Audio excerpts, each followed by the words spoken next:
যে আলোচ্য বিষয় ছিল, প্রথমেই সে আলোচ্য বিষয় বিএনপির পক্ষ থেকে আগেই তারা জানিয়েছিল এই আলোচনায় তারা অংশগ্রহণ করবেন না, এবং সেই হিসেবে তারা আজকে আলোচনার টেবিলে এসে তারা বেরিয়ে গিয়েছিলেন।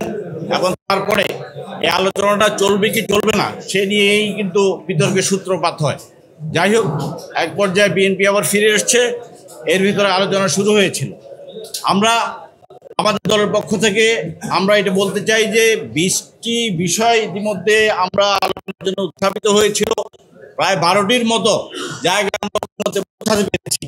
এবং সেই ঐক্যমতে পৌঁছানোর ক্ষেত্রে আমাদের দলগুলোর ভিন্নতা থাকবার পরও আমরা নিজেদের জাতীয় স্বার্থকে প্রাধান্য দিয়ে আমরা সেই জায়গাটা পৌঁছাবার চেষ্টা করেছি। এটি একটা গুরুত্বপূর্ণ অগ্রগতি। এই কমিশনকে সেই জন্য ধন্যবাদ জানাতে চাই এবং রাজনৈতিক দলসমূহকে ধন্যবাদ জানাতে চাই। তাদের নিজ জায়গা থেকে বেরিয়ে এসে তারা অবস্থান বদল করে আমরা পৌঁছাতে পেরেছি। আজকে যে বিতর্কটা তৈরি হয়েছে সেটি হচ্ছে এই 4টি বিষয় সংবিধানে অন্তর্ভুক্ত করা হবে কিনা। আমরা শত বছরের ইতিহাসের ভেতরে একটা ঐতিহাসিক গণ অভ্যুত্থানের মধ্য দিয়ে আজকের যে বাস্তবতার মুখে দাঁড়িয়ে আছি, সেই বাস্তবতার একটি প্রকাশ হচ্ছে আজকে ঐক্যমত্য কমিশন। কেন আমরা এখানে এইসব নিয়ে কথা বলছি?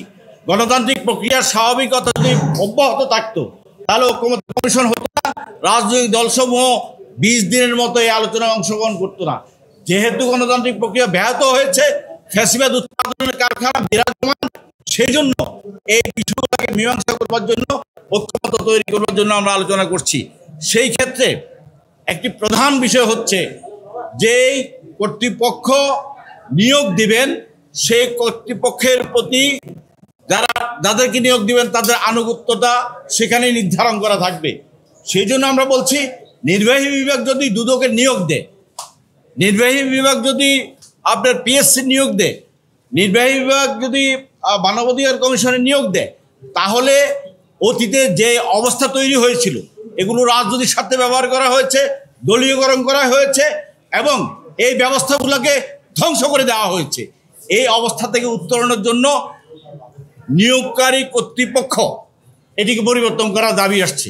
আমরা মনে করি যে প্রস্তাবনা উত্থাপন করা হয়েছে, আপনারা দেখেছেন এটি বাছাই কমিটি তৈরি করবার কথা বলা হয়েছে। এই বাছাই কমিটির মধ্য দিয়ে যদি এই প্রতিষ্ঠানগুলোর নিয়োগ দেওয়া হয় তাহলে এগুলো আগামী দিনের কোনো শাসকের অথবা কোনো নির্বাহী কর্তৃত্বের হাতিয়ার হবে না, অথবা কোনো নির্বাহী কর্তৃপক্ষ যদি আগামী দিনে ফ্যাসিস্ট হয়ে ওঠার চেষ্টা করে এগুলোকে ব্যবহার করবার মধ্য দিয়ে সেটি করতে পারবে না। তার আনুগত্য তার নিয়োগকারীর কাছেই থাকবে।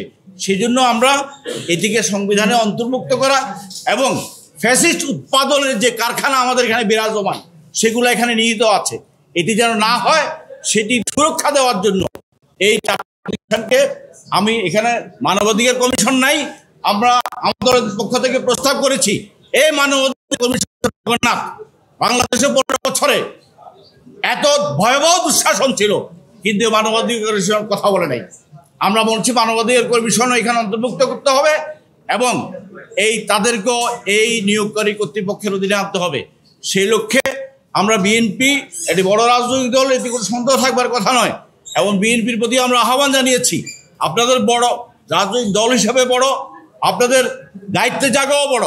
আমরা ছোট দল অথবা বড় দল হিসাবে বিবেচনা নিয়ে কথা বলতে চাই না, জাতীয় স্বার্থটাকে প্রাধান্য পাচ্ছে কিনা সেটি হচ্ছে বিবেচনার বিষয়। এই প্রতিষ্ঠানগুলোর নিয়োগ যদি এই পদ্ধতিতে হয়, এটি নির্বাহী বিভাগের কর্তৃত্বকে খর্ব করে না, বরং সকলের অংশীজনের কর্তৃত্ব তৈরি হওয়ার মধ্য দিয়ে একটি আনুগত্যের জায়গাটা সকলের প্রতি হবে। একজনের আঙ্গুলের হেলনিতে আগামী দিনে এরা অপরাজনীতিতে অথবা বিরোধী দলমত দমনকে অথবা পিএসসির মতো প্রতিষ্ঠানকে ধ্বংস করার যে পায়তারা অতীত হয়েছে বা করেছে সেটি করবে না।